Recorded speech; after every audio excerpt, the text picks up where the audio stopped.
Doesn't this game look beautiful? This is Guacamelee, and in 2013, it introduced the world to the idea of a wrestlevania, a Metroidvania game inspired by Mexican folklore and luchador culture.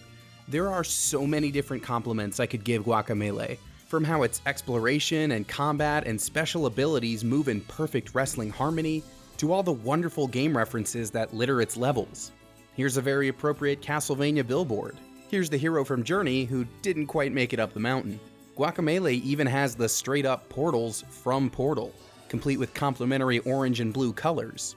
For me, that's the standout characteristic of Guacamelee, its gorgeous use of color. Let's talk about that.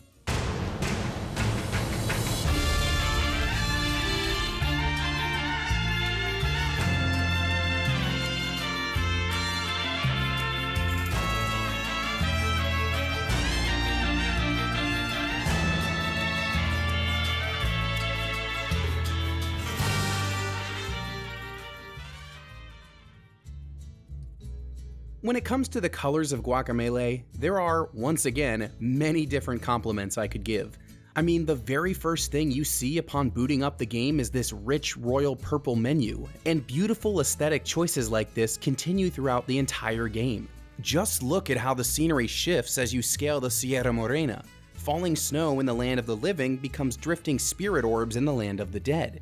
These gravestones transform into outdoor dining tables in the afterlife, with only slightly altered colors. Perhaps the most drastic shift is in the Desierto Caliente, where dry, arid browns in our world give way to cascading neon purple rain in the next. Cue the Prince. Wait, don't actually do that. Nothing to see here, music industry lawyers. But there are lots of lovely colors to see, so let's talk about them. I'm sure everyone watching this is already thinking of the obvious stuff. Green means nature, red means danger or anger. And it's true, the colors do have certain moods. Hey, what's that supposed to mean, buddy?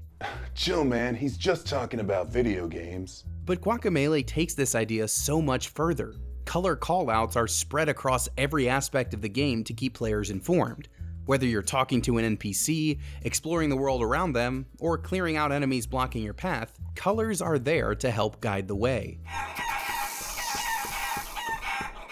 The agave fields where Juan begins his adventure might look a tad drab with all that dusty brown, but that immediately changes when we enter the town of Pueblucho. Lush green trees line the streets as we explore the town, seeing colorful billboards and equally colorful characters. Talk to them and you'll notice one thing in common. Their speech bubbles are all dark blue. As you're about to see, named characters in Guacamelee all have speech bubbles that match their outfits. However, every single NPC gets this dark blue, and the reason why is pretty cool. Juan is a silent protagonist, and as such, we learn about his personality from the way others react to him. The dark blue is Juan's color, and not just because it matches his pants. It's his way of communicating with others, even if we only read one side of the conversation. The same goes for the supporting cast, although their color coordination tells you more about their individual personalities.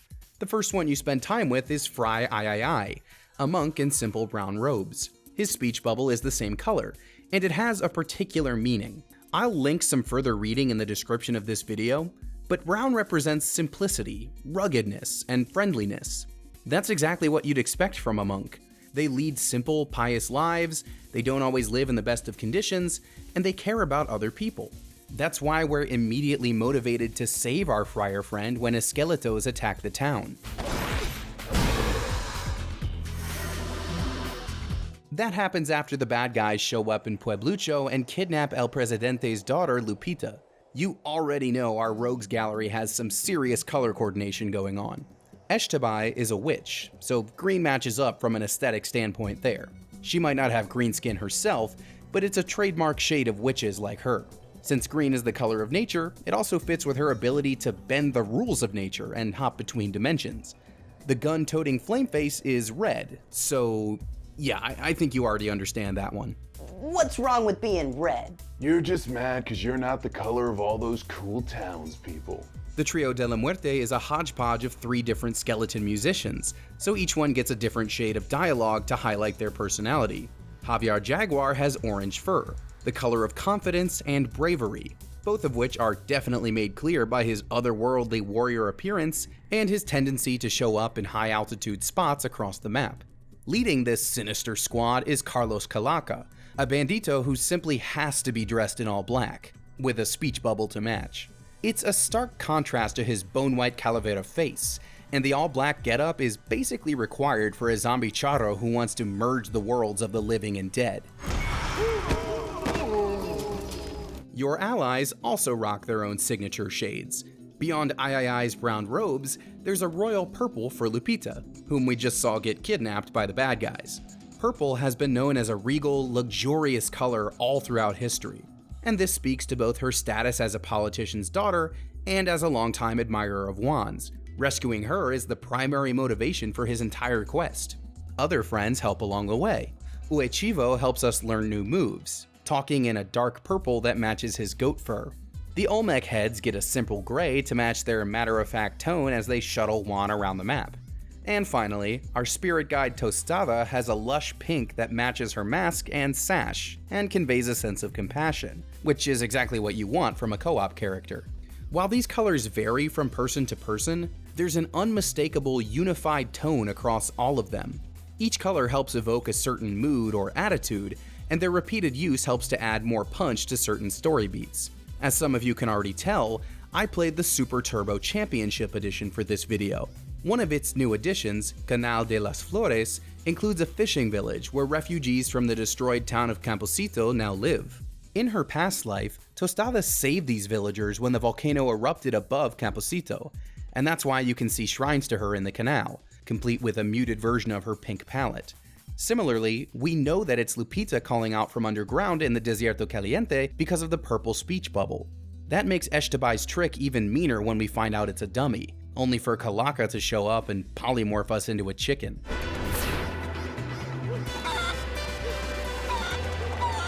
Polio Power, as that ability is called, is just one of many at Juan's disposal. Since we've talked about all the other important characters already, let's take some time to focus on our protagonist. As stated at the top, this is a wrestlevania, and that wrestling inspiration combines with all these colors to bring cohesion to your moveset. Your special abilities are named after animals, modeled after luchador maneuvers, and conveniently color coordinated. Let's start with the Rooster Uppercut, because its flash of red has the clearest meaning, and it's also the first power-up you get. Given the name, the color is obvious. The Rooster Uppercut and a Rooster's Comb are both red. It's the most aggro color out there, which is why the various thorns scattered around the map share the same look. Red signifies pain and danger and rage, so unlocking it first is a clear indicator of the power behind these special moves. Its direction is also a signal to the player. Uppercuts carry you, well, up toward the top of the screen, and as such, this move is used to destroy red blocks from below. In fact, your core abilities are all color coordinated for these cardinal directions.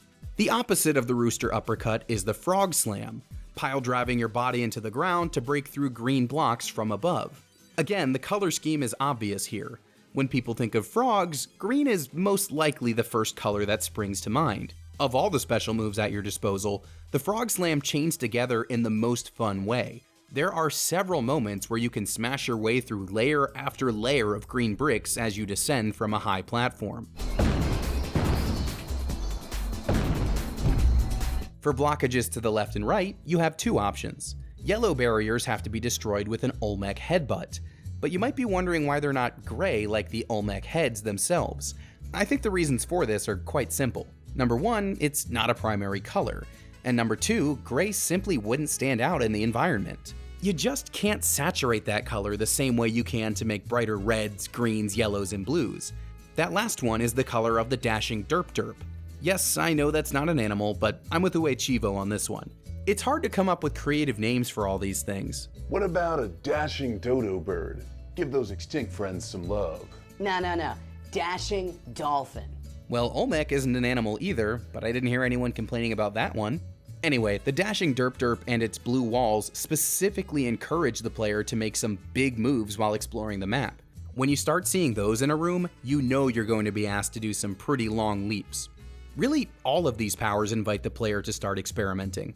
Once you know what each move is capable of, you can pull off some really advanced techniques, even without blatant colors on screen to guide you. In many ways, screens without obvious color hints show just how smart the color design is in this game. Even without being tipped off, players who've reached the endgame know exactly how to chain this fancy footwork together, because they've spent hours practicing it, just like any luchador would do when learning a new technique.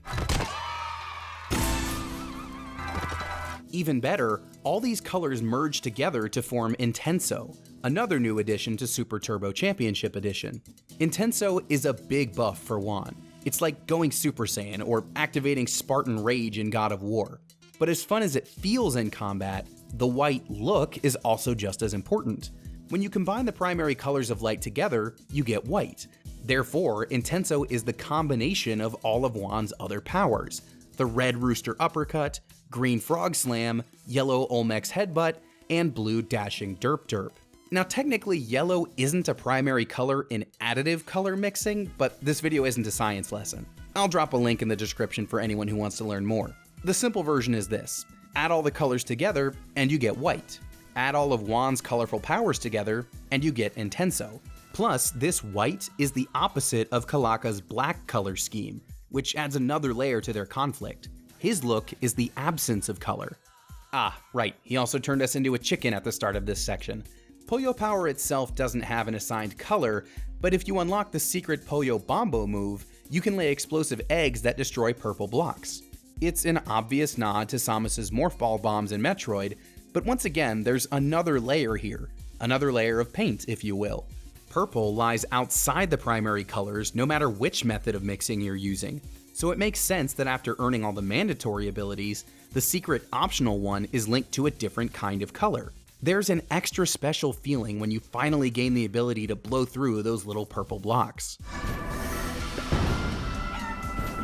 Now let's move from eggs to enemies, from clucks to criminals, from the poultry to punks.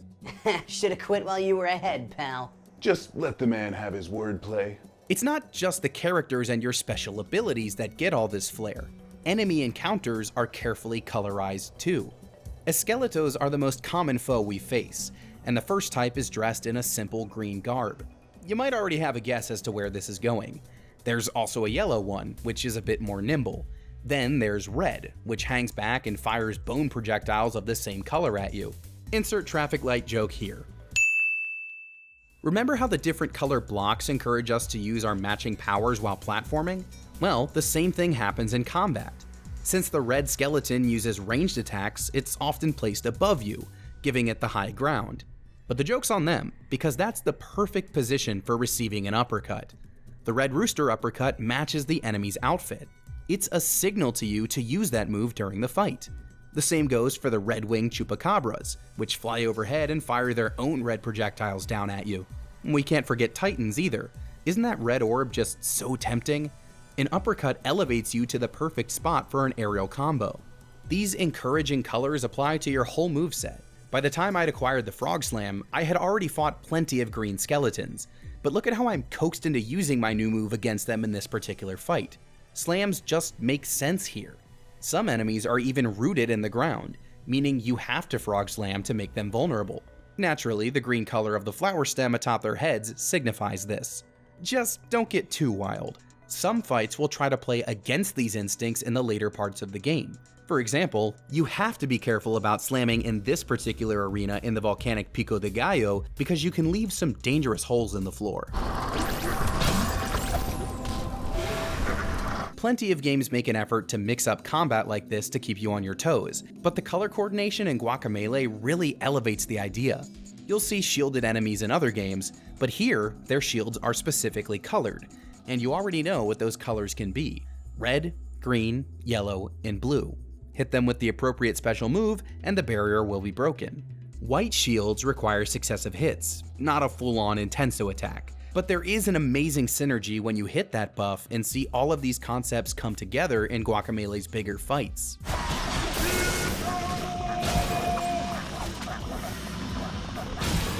There's a cohesion to the way your moves match up to enemy design, but there's also some subversion at play. We talked about the green, yellow, and red skeletons, but those were just the foot soldiers. Void versions of these bony bad guys also exist, and you can immediately tell you're in for something different because of the remixed color scheme. These elite enemies look like photo negatives of the earlier Esqueletos. That makes sense, because they can basically go into the negative zone and teleport around the arena. The game ups your expectations for what enemies can do, but it does so with a clear signifier, an inverted color scheme. Now don't think we're going to forget about purple here either. If you see a red enemy, your best bet is to strike it with an uppercut.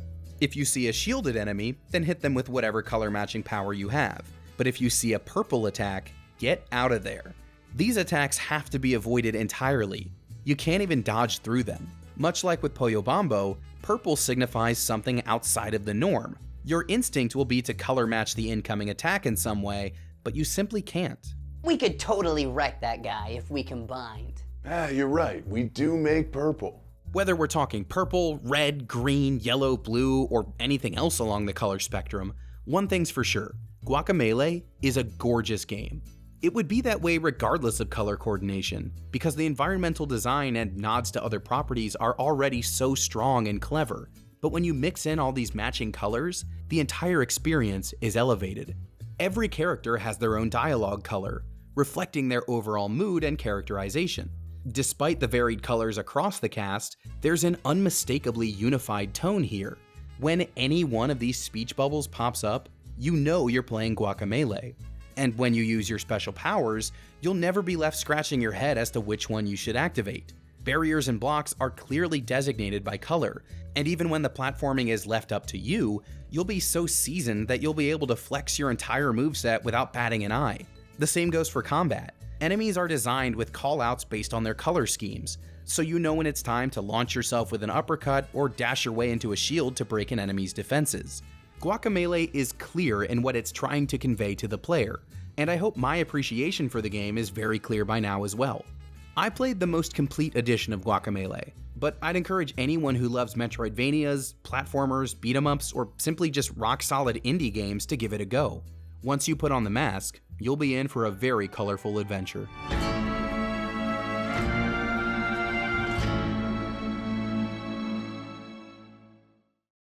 Hey, I'm purple now. Thank you so much for watching this video. If you like what Framework is doing, definitely hit that subscribe button in the middle. It would help me out an awful lot if you do. And if you want to check out what we've already cooked up, you can hit that link on the far left. Thanks for watching, and I'll see you next time.